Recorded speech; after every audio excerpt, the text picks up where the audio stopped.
outro lado, tínhamos muitas dúvidas e muitas preocupações sobre a solução governamental para a gestão dos hospitais universitários federais.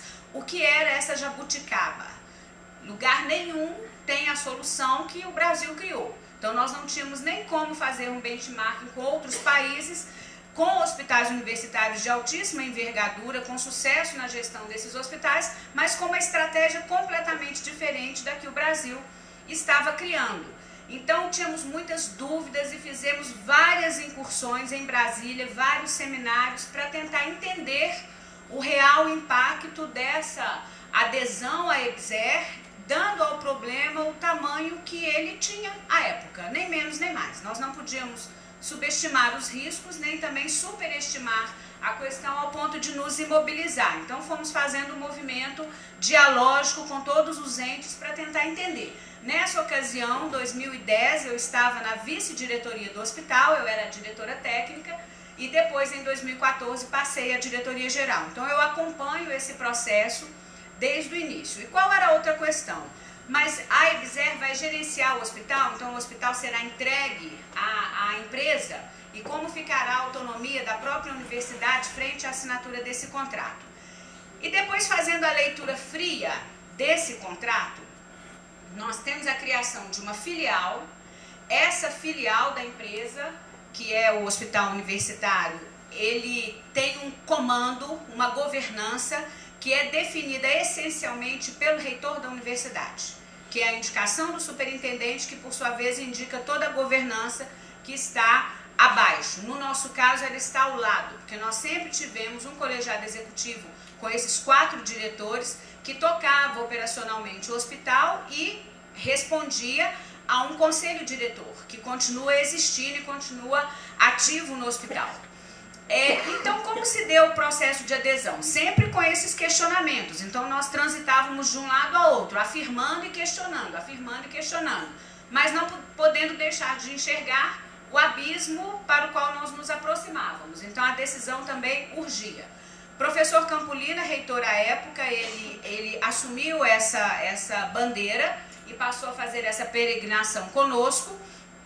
E a partir de 2012 passamos a convidar a EBSER e toda a comunidade universitária para uma série de debates, inclusive eu, esta que vos fala, fez peregrinação por todos os departamentos acadêmicos afins ao hospital, todas as congregações, assembleias de unidades com os diretórios acadêmicos, para explicar e compartilhar riscos e benefícios da assinatura do contrato.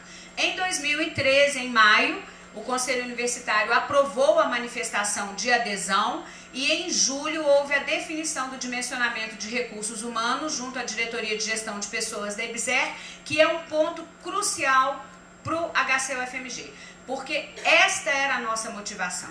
A nossa motivação era equacionar a questão de recursos humanos e deixa que o resto nós fazemos.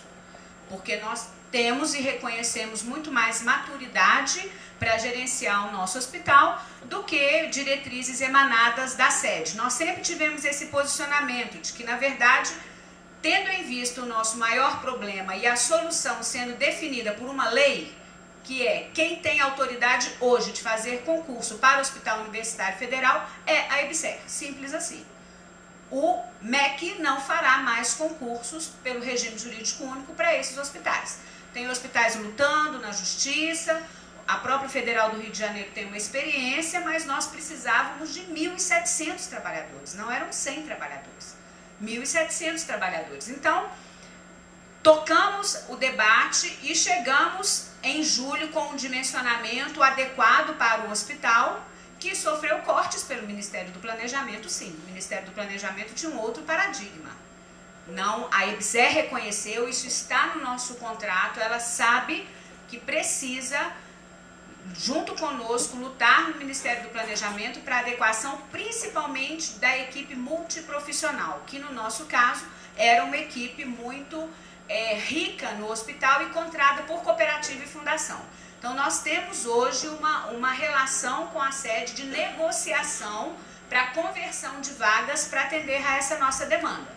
Mas, mesmo assim, assinamos o contrato, porque se ficássemos presos a esse pragmatismo, por conta de 117 trabalhadores, nós perderíamos uma janela temporal que era muito importante, porque o fim do contrato com a fundação estava prestes a acontecer e o da cooperativa também. E pela ilegalidade desses contratos, nós não poderíamos renová-los. Então nós tínhamos um relógio correndo contra o tempo, né?